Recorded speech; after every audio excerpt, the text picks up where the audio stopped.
هذا القرآن يهدي للتي هي أقوم ويبشر المؤمنين الذين يعملون الصالحات أن لهم أجرا كبيرا.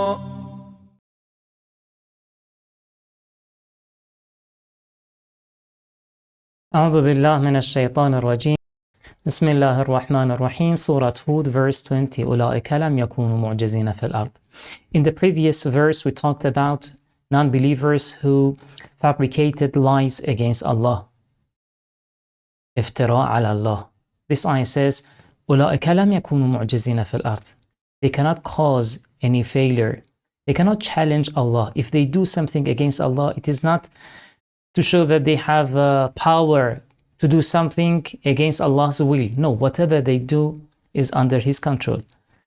وَمَا كَانَ لَهُم مِّن دُونِ اللَّهِ مِنْ أَوْلِيَاء. They don't have any awliya, any guardians, any helpers. يُضَاعَفُ لَهُمُ الْعَذَابُ. Their punishment will be doubled. Twice. Why?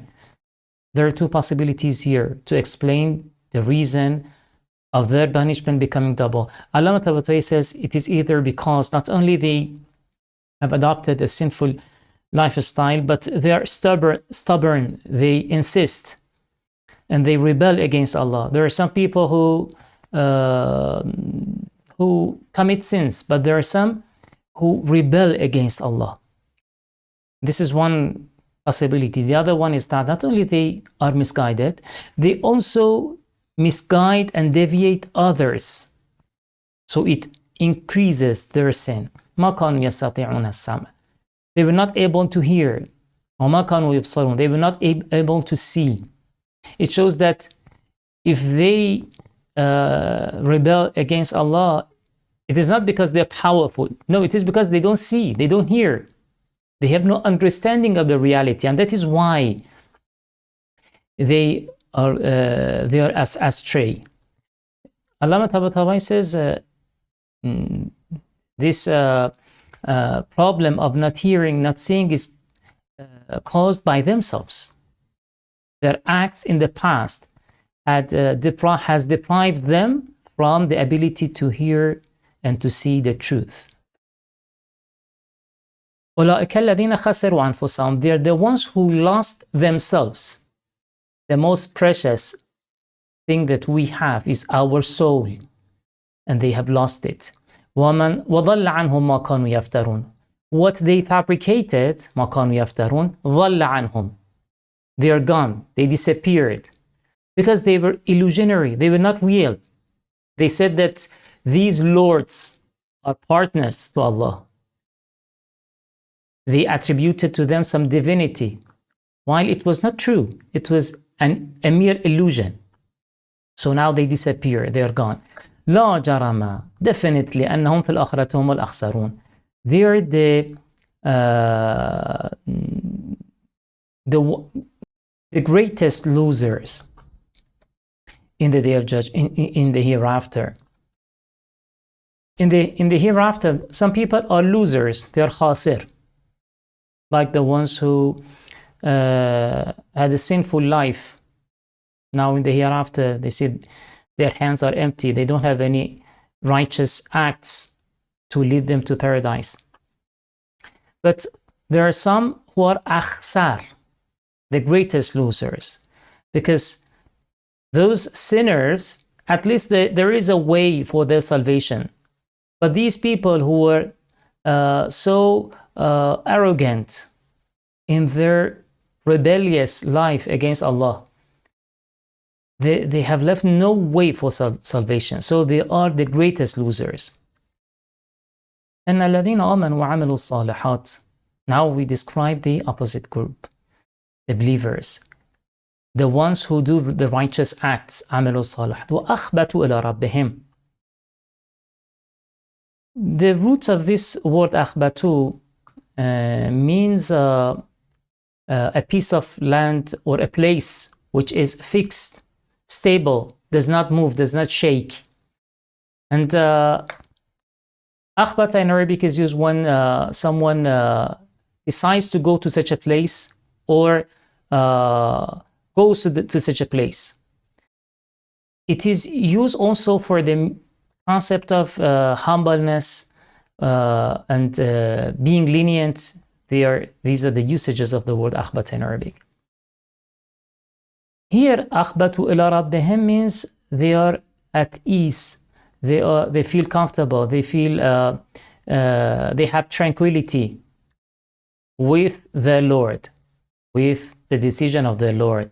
So they don't feel nervous. They are not anxious. إن الذين آمنوا وعملوا الصالحات وأخبتوا. آمنوا وعملوا الصالحات is very general.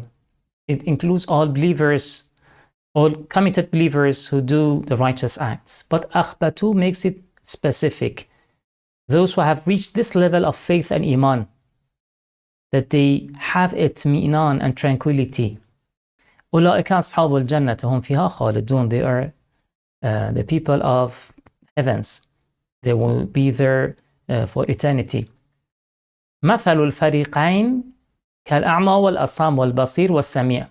The parable of the two groups, which we just described, is the example of the blind, the deaf, أعمى والأصم, and the one who sees and hears, البصير والسميع. هل يستويان مثلا? Are they equal? أفلا تذكرون? Will you not remember? وَلَقَدْ أَرْسَلْنَا نُوحًا إِلَى قَوْمِهِ. From this ayah, the stories of prophets start. After mentioning the example of A'ma wal Asam Basir Sami, the two groups, those who submit to Allah's will and follow His path, and those who decide to go to the path of enmity against Allah. Now, examples in history are mentioned. The first of which is the story of Nuh alayhi salam and his people. وَلَقَدْ أَرْسَلْنَا نُوحًا إِلَى قَوْمِهِ. We sent Noah to his people. إِنِّي لَكُمْ نَذِيرٌ مُبِينٌ. The word قَالَ is omitted here. He said, see, he said is not mentioned there, but it is clear that I am a manifest warner, Nadir, for you. Allah ta'budu illa Allah. What is the content of my warning? La ta'budu illa Allah. Don't worship anyone other than Allah. Inni akhafu alaykum adhab yawmin alim. I fear the punishment of the painful day. It means the painful punishment.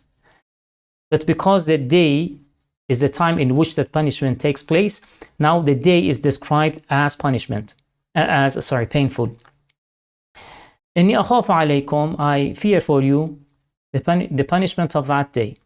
What is the connection between these two sentences? Don't worship anyone other than Allah. I fear for you the punishment of the painful day. Allah Ta'ala says, those idol worshippers, what was the reason for their worshipping idols? They had in their mind that there are many different lords for different parts of the universe. So if I don't worship this lord, that lord, he may get angry with me and he may punish me. He may send me catastrophes, calamities. So they worshipped out of fear. That was one of the reasons, at least one of the main two reasons for worshipping idols in the history. So now Nuh tells them that who is the one who can afflict you with the greatest punishment? It is Allah. If this is your reason for worshipping idols, so you must worship Allah, not other lords. At least this is what appears to be meant by Nuh. Allah Ta'ala says the deep meaning of Nuh's call is not this message. Nuh is telling his people that God has created this universe with a wise planning, and everything must act according to its role in the universe.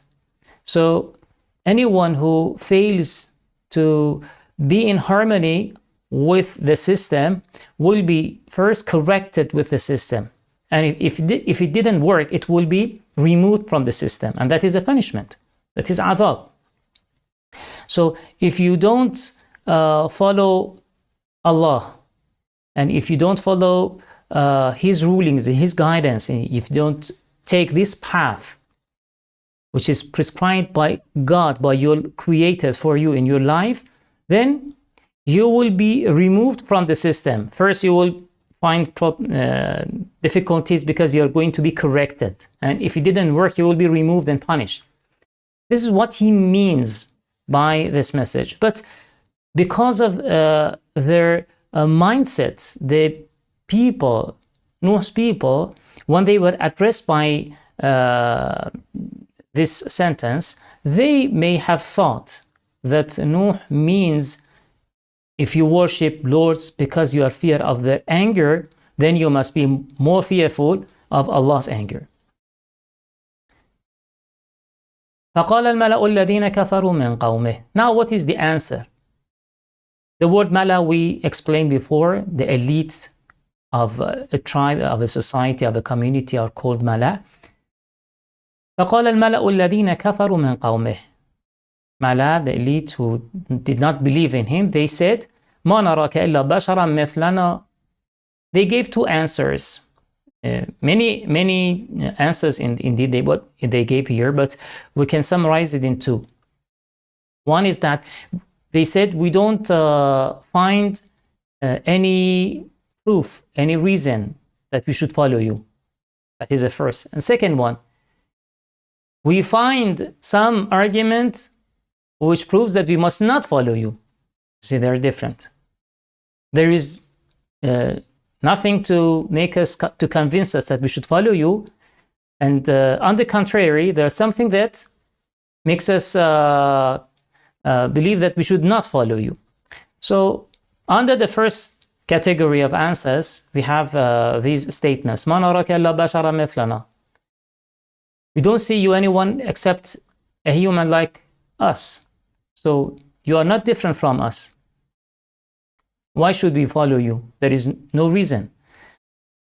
ما نراك اتبعك إلا الذين هم أراذلنا بادي الرأي. Who are following you now? Who are your followers in our community? The lowest people in the society are following you. The poorest one, the ones who had no position in the society. ما نراك. We don't see you that you are being followed by anyone. Anyone is following you except the ones who are aradhiluna. Aradhil is the plural of ardhal. Ardhal means the lowest. This is one philological explanation of the word aradhil. Or aradhil may be plural of ardhul, and ardhul itself is also plural of radhl. There are two analysis, grammatical analysis for this word. Radhl again means a person who have no position, who is very low in society. So the meaning is the same. Those who follow you, they are the lowest people amongst us. Badi ar-ray. Badi ar-ray can be explained in two ways. There are two possibilities to explain it. In al-Mizan, Allama Tabatabai says, it either means that those who are the lowest among us, in the first glance, it means if you look into these people, you will very easily find who among these people are the lowest. You don't need to investigate, to search. No, if you just have a look at them, you will find that this person is very poor, he has no position in the society. So this type of people, they are following you. This is one explanation. The other one is that those people, poor people who are following you, badi ar-ray, without any thinking and contemplation, they follow you.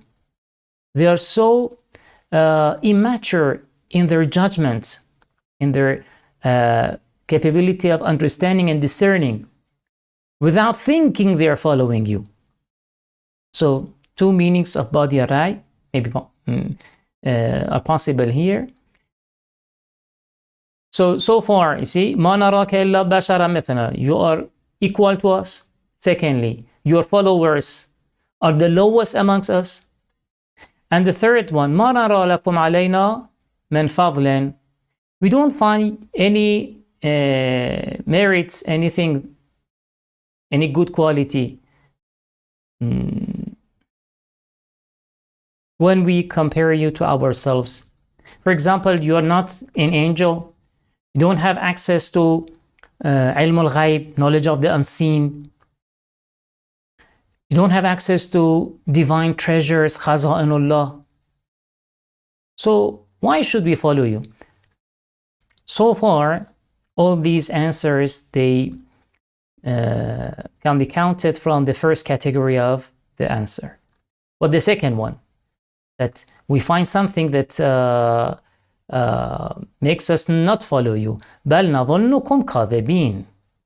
We think that you are lying, you are liars. Other verses in the Quran explain this part. يُرِيدُ أَنْ يَتَفَضَّلَ عَلَيْكُمْ. They said probably this person has claimed prophethood so that he can gain dominance over us. So that he can become our leader, to take our money. So that can be his purpose of claiming prophethood. So we are not sure that you are truthful.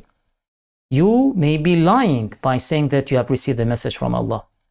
And you may be after some material benefits. So these are the answers given by Nuh's people to Nuh. Now Nuh answers, قال يا قوم, O my people. Still he is very polite, he's very kind to his people. He calls them my people, يا قوم. أرأيتم إن كنت على بينة من ربي وآتاني رحمة من عنده فعميت عليكم أن ألزمكموها وأنتم لها كارهون. You said I'm a human like you, but what if I have a sign from my Lord that makes me special? What if I have a miracle? أرأيتم إن كنت على بينة من ربي. If I was on بينة. بينة means a manifest sign.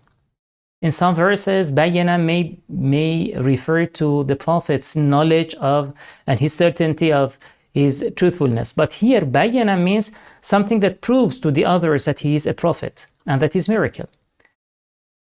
Now that I have a miracle from my Lord, وَأَعْطَانِي رَحْمَةً مِّنْ عِنْدِهِ, and he has given me rahmah, mercy. Here, rahmah can refer to the divine book, miracle, divine ilm and knowledge given to the Prophet. Because this word rahmah is used in other verses in the Quran, referring to the book, the scripture, and the special knowledge given by Allah to the prophets. For example, we have in Surah Hud, verse 17, the same surah, Surah Hud, verse 17. وَمِن قَبْلِهِ كِتَابُ مُوسَى إِمَامًا وَرَحْمَةً. For Torah, the word rahmah was used. Or in Surah Nahl, verse 89. وَنَزَّلْنَا عَلَيْكَ الْكِتَابَ تِبْيَانًا لِكُلِّ شَيْءٍ وَهُدًى وَرَحْمَةً. For Quran, the word rahmah is used. Or Surah Kahf, verse 65. فَوَجَدْنَا عَبْدًا مِّنْ عِبَادِنَا آتَيْنَاهُ رَحْمَةً.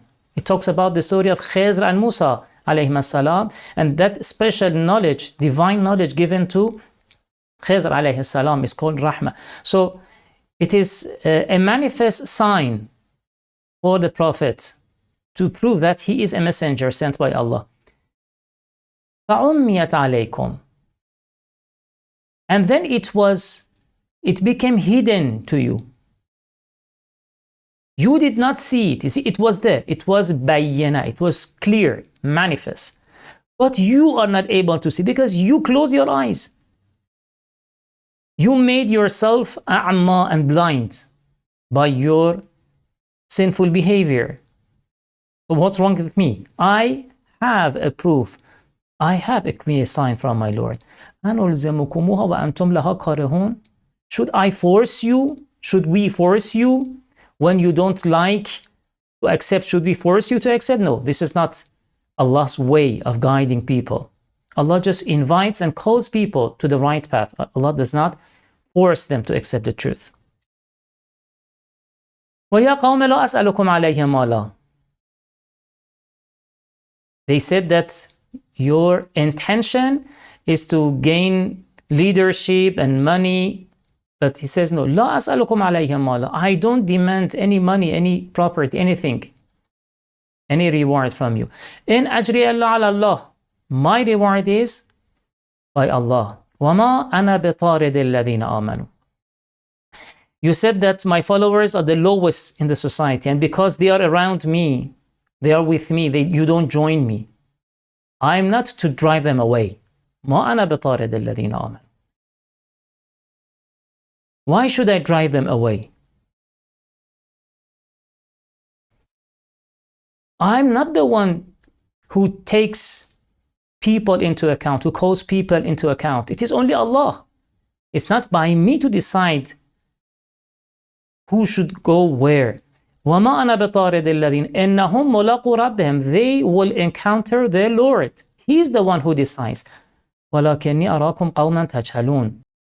But I see that you are people who are ignorant. That you are ignorant about the Day of Judgment, about the account in the Day of Judgment. This ayah is very similar to what we had in Surah An'am, verse 57. This conversation is between Nuh and his people, but a similar one was between the Prophet Muhammad sallallahu alaihi wasallam and his people.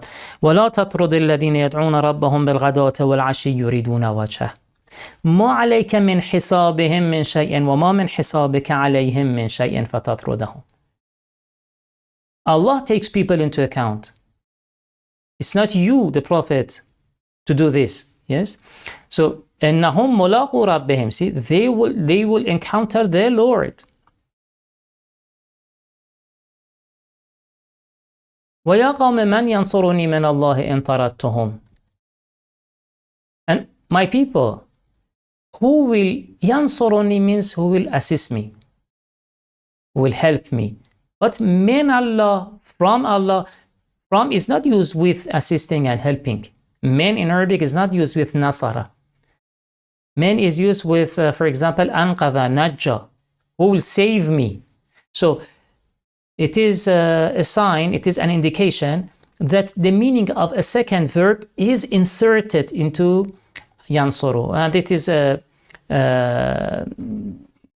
one common expression in Arabic, which is called ishrab or tadmin, that the meaning of a word is inserted into another word. It means who will assist me and help me and save me from Allah, from Allah's punishment, if I drive them away. أَفَلَا تَذَكَّرُونَ. Don't you remember? وَلَا أَقُولُ لَكُمْ عِنْدِي خَزَائِنُ اللَّهِ وَلَا أَعْلَمُ الْغَيْبِ. You said that you don't have fadl, merit, but the things that you introduce as a fadl and you expect, yes, I don't have. It is only by Allah. I'm just a messenger. I'm not Lord. وَلَا أَقُولُ لَكُمْ عِنْدِي خَزَائِنُ. I don't tell you that Allah's treasures are with me. وَلَا أَعْلَمُ الْغَيْبِ. I don't know the unseen. وَلَا أَقُولُ إِنِّي مَلَكٌ. I don't say that I'm an angel. See, these claims are explicitly denied by Nuh. لَا أَقُولُ is repeated twice, but for لَا أَعْلَمُ الْغَيْبِ doesn't say لَا أَقُولُ. It says, I don't say that I have the treasures. I don't say that I'm an angel. But then I don't say that I know the unseen. So I don't know the unseen. Allah says it is to emphasize, to remove any doubt that this person may have ilm al-ghayb.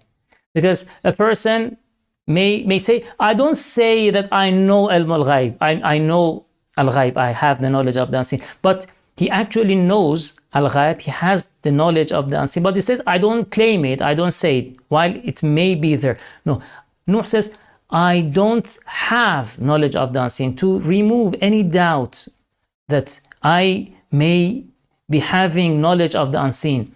No, knowledge of the unseen is only by Allah. Yes, other verses of the Quran show that Allah may inform His close servants, including the prophets, of al-ghaib, of the unseen.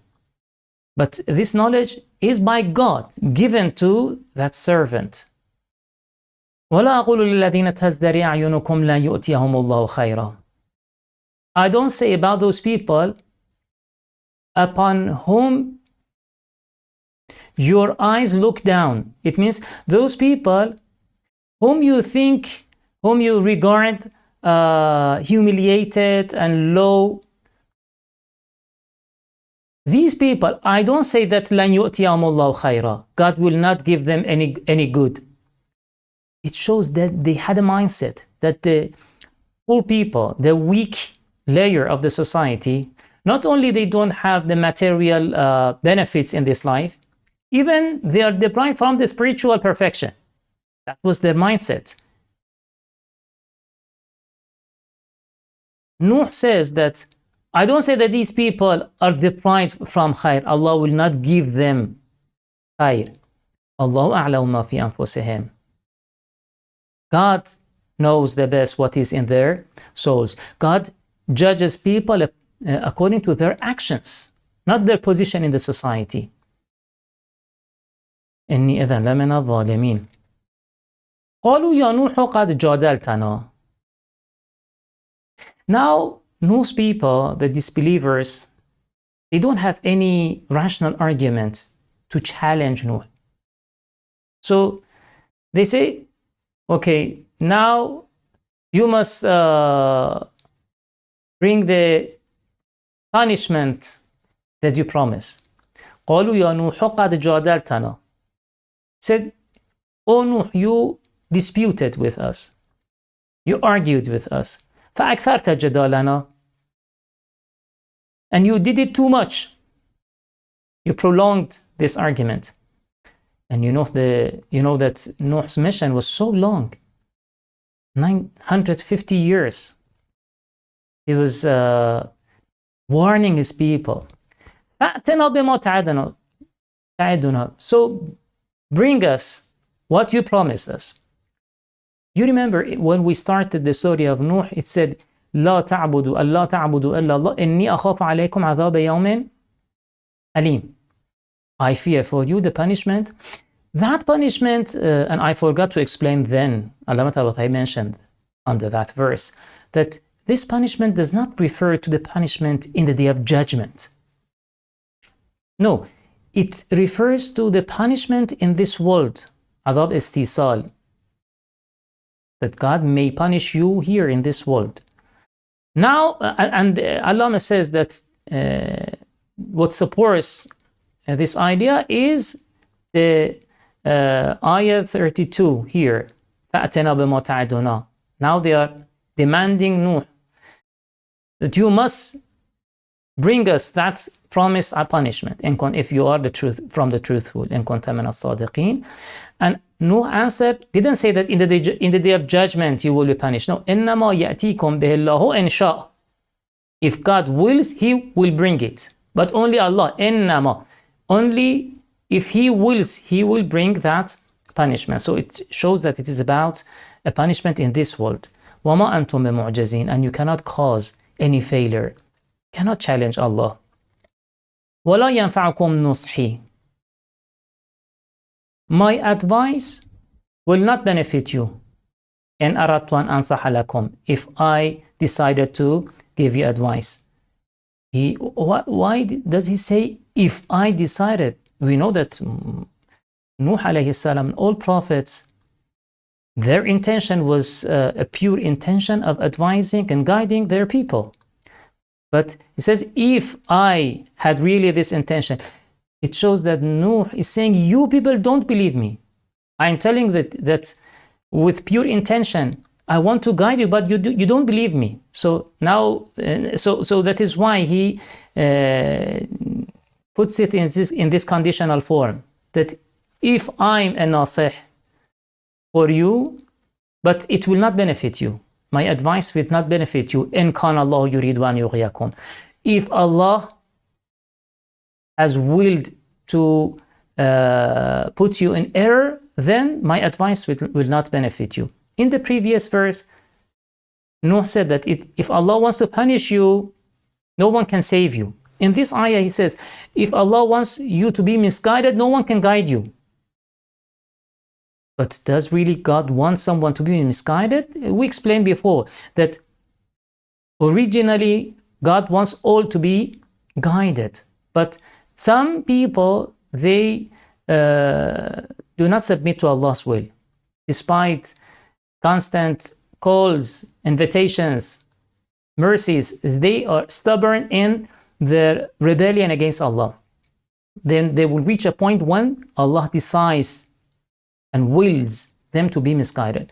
So then when it reaches that point, no one can guide them. هُوَ رَبُّكُمْ وَإِلَيْهِ تُرْجَعُونَ. So this misguidance is the result of their own acts indeed. هُوَ رَبُّكُمْ وَإِلَيْهِ تُرْجَعُونَ. He is your Lord, and to Him shall be your return. أَمْ يَقُولُونَ افْتَرَاهُ قُلْ أَنَا افْتَرَيْتُهُ فَعَلَيَّ إِجْرَامِي. This ayah is not about Nuh. It is about the Prophet Muhammad sallallahu alaihi wasallam and his people. Now people in Mecca, أَمْ يَقُولُونَ, or do they say that افتراه, he has fabricated it? So they may accuse you, Muhammad, that this story is not real. You have fabricated yourself. This conversation between Nuh and his people that you're reporting is not true. قُلْ إِنْ افْتَرَيْتُهُ فَعَلَيَّ إِجْرَامِي. If I had fabricated this story, so its sin is upon me. I have not sinned, but if it is really a fabrication, so I'm the sinner. وَأَنَا بَرِيءٌ مِّمَّا تُجْرِمُونَ. But I'm innocent of the crimes that you are committing. You see, you are committing a crime because the conversation that I reported here is based on rational arguments that every person can find it with his own reason. So imagine and suppose that this conversation did not take place between Nuh and his people, but it is true. I mean, these proofs clearly show that we must obey Allah. We must not worship idols. And now you are committing a crime by refusing to submit to these rational proofs. So you are definitely committing a crime of which I'm innocent. I've not committed that. But you are accusing me of another thing that it is not sure. It is not that, because you are saying that I may have fabricated this story. وَأُوحِيَ إِلَى نُوحٍ أَنَّهُ لَا يُؤْمِنَ مِنْ قَوْمِكَ إِلَّا مَنْ قَدْ آمَنَ. It was revealed to Nuh that no new person will believe from your people. Only those who already believed, they follow you. Others, no one among them shall join you. فَلَا تَبْتَئِسْ بِمَا كَانُوا يَفْعَلُونَ. So don't be sad because of what they do. So it shows when in Surah Nuh, for example, we have dua, prayer of Nuh.